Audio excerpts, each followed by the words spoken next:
CST, un nom qui restera longtemps associé à l'histoire de la Coupe du Monde et de l'équipe de France.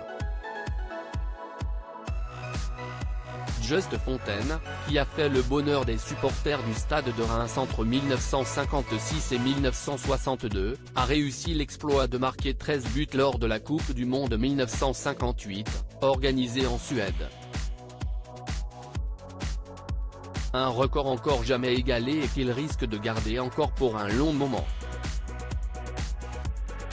Le 1er mars 2023, celui que l'on surnommait Justo s'est éteint à 89 ans, après une courte carrière de joueur, marquée par les blessures, qui vont empêcher son immense talent de marquer encore un peu plus la légende de son sport.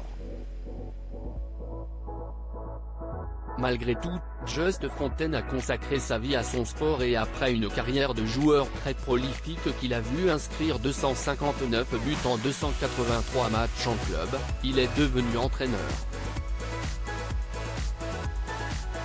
Après avoir pris les rênes de l'équipe de France pendant une saison, CST avec le Paris Saint-Germain qu'il écrit ses plus belles heures d'entraîneur. CST lui qui va permettre au club de la capitale d'accéder à la première division française pour la toute première fois de sa jeune existence. Des hommages ont bien évidemment été rendus dans ses anciens clubs et une fresque à son effigie vient d'ailleurs d'être inaugurée au stade Auguste Delaune de Reims.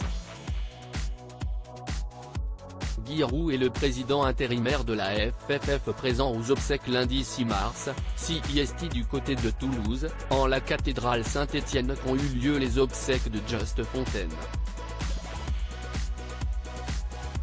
Une cérémonie forcément douloureuse pour ses proches, à commencer par sa femme, Arlette, présente aux côtés de son enfant, Frédéric Florence ainsi que de ses petits-enfants. Toutes les photos sont à retrouver dans le diaporama. Des personnalités du monde du football s'étaient déplacées pour rendre un dernier hommage à l'ancien attaquant des Bleus, à commencer par le légendaire entraîneur, Guy Roux.